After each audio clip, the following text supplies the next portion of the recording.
Okay, so let me start off with some analysis that I've shown you before, but let me sort of recap what we did.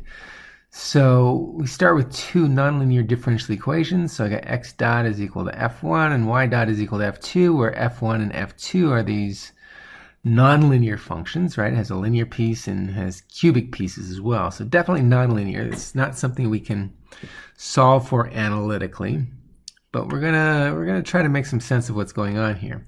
In fact, if we look at the solutions generated numerically, they're actually quite beautiful. So we choose a set of parameters that I have listed here for the mu0, mu1, b, c, b, and c.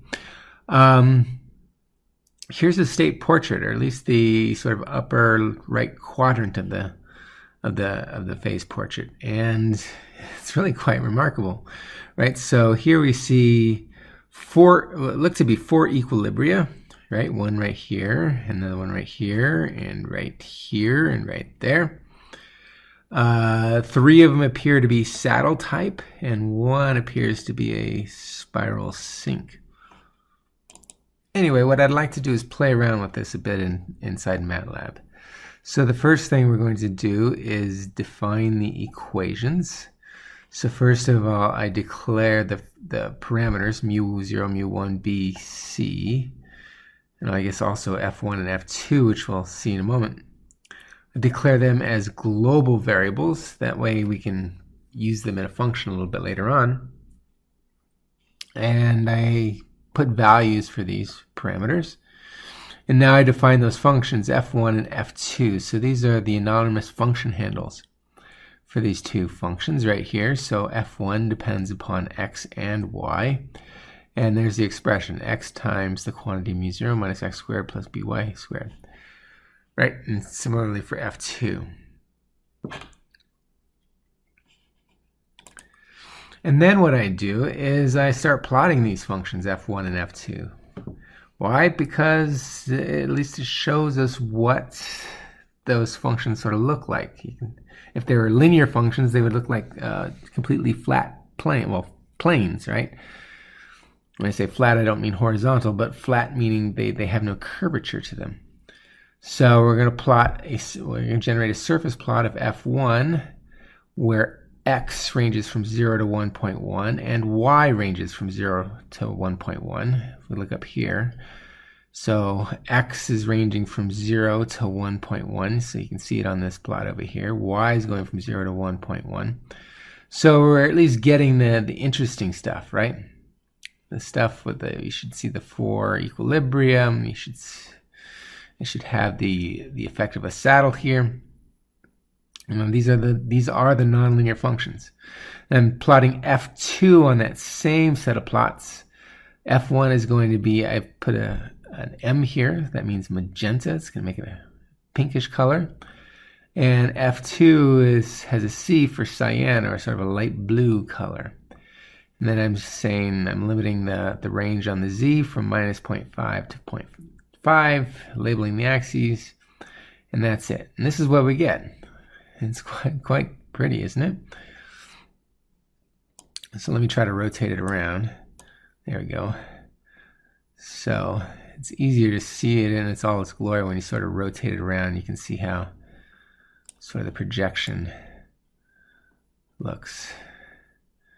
Yeah, really pretty. So again, the origin is right here at 0, 0. And it looks as though we had... Now, as we look at this plot, let's not lose track of what these two functions mean, right? The pink curve is what we called f1, and the light blue curve is what we called f2. And f1 and f2 are the right-hand sides of these two differential equations. So f1 represents how fast things are growing or decaying in the x direction. f2 is how fast things are growing or decaying in the y direction, right? So whenever f1 is positive, the solutions are growing towards the right, right? When f1's negative, that means their solutions are moving towards the left. And similarly with the blue curve, that's f2, right? So whenever the F2 curve is positive, that means things are moving outward in the y direction. Whenever it's negative, it's moving inward in the y direction, or the horizontal direction, right? So that's what we got there. Now the equilibria occur where both functions are 0 simultaneously. Right? We see at the origin here, we can see those two curves come and just touch each other. See right? Here's where F1, so at x and y both 0, both F1 and F2 are both 0. At least that's what it looks like in the picture. And of course, it makes sense if you look at the equations, right? So if x and y are both 0, then the right-hand sides of the differential equation, are 0. So we indeed have an equilibrium here at the origin. We also have an equilibrium. Where should I look at it first? Let's go with this one. So notice on the x-axis, the F2 function is 0, right? And then we can see the F1 function, the pink one, come and pass through 0 right there. So there's an equilibrium right there. If we go to the other side, let's see if I can get to the other side. So here's the other side. There's an equilibrium right there. And then there should be also another equilibrium, right? These two functions are equal to each other along the seam in the back, right? There's this seam right here where F1 and F2 are equal to each other. But the equilibria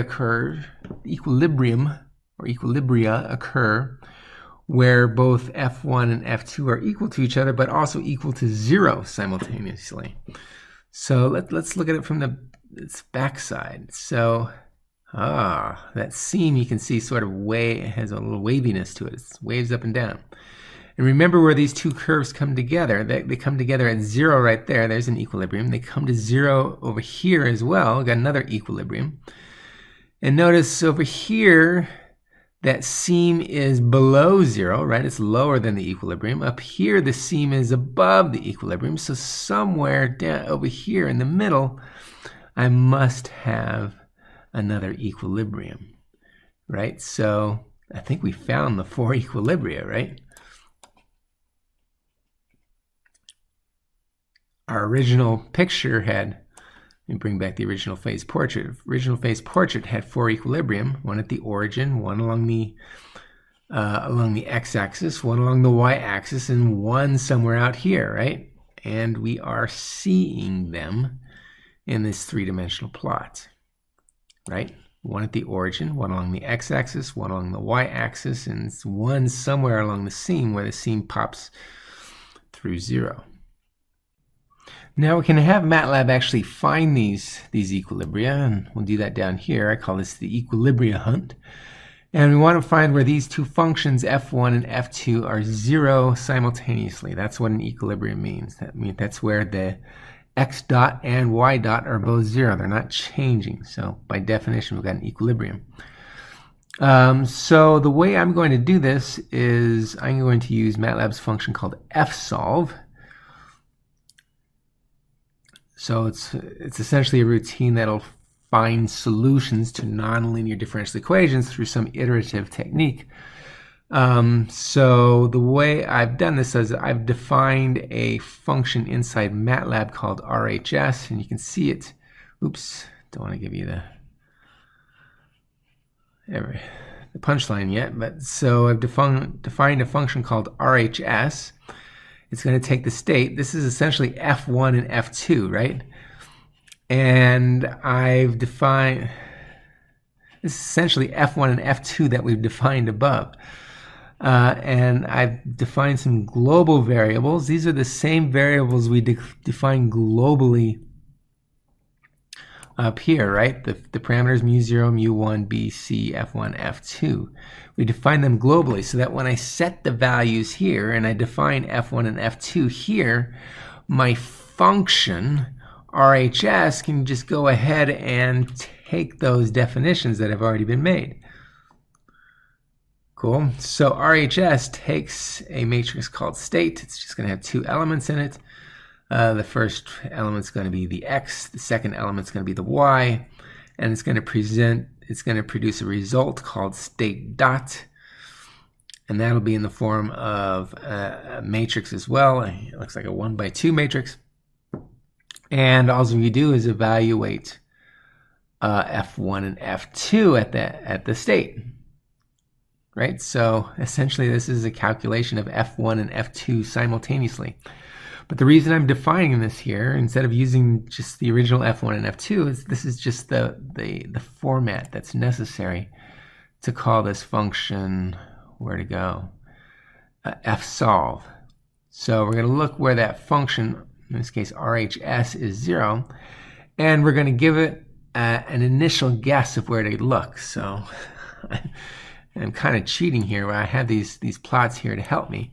I'm thinking there's a place where f1 and f2 are simultaneously 0 close to the origin, right?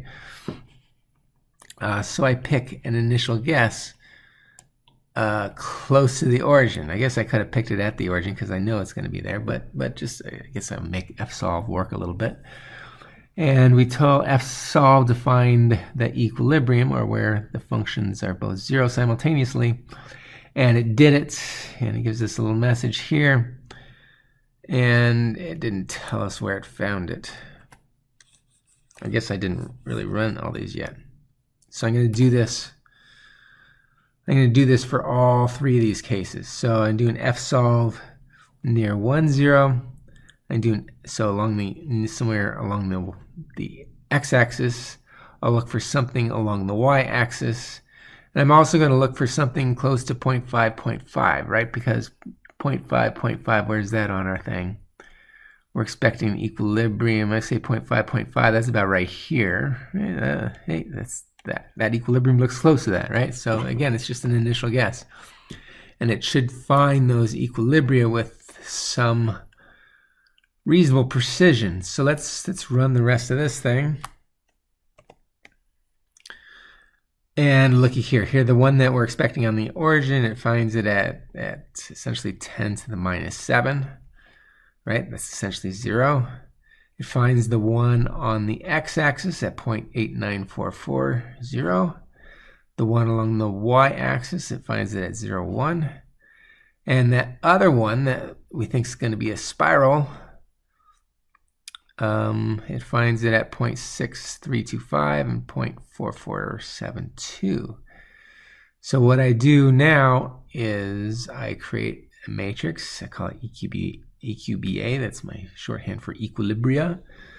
I put all those equilibria in the matrix, and in the last column, that's where the z's are. For in all those cases, the vertical coordinate on the plot for those equilibria would be at 0. So that's why I put the column of zeros in there. And then I generate the surface plots from before just the same way, but this time I'm putting in the equilibria, the x components, the y components, the z components. I'm making the marker look like little circles where I find the equilibrium, and I'm coloring those circles yellow. And if we look at this plot, look what we see. It's so pretty. So we do see our equilibrium at the origin here. We see an equilibrium on the x-axis, right, where that yellow circle is. We see an equilibrium, let's see if we can get it over here, along the y-axis. And then if I peek down inside there, do you see it? There's the equilibrium along that seam, right? So we can see it from below. There it is. Or in between the two surfaces. We can look at it from behind. That yellow should peek out again. Looks nice. So there's that other equilibrium, right? So I've got them all marked off here, kind of like that.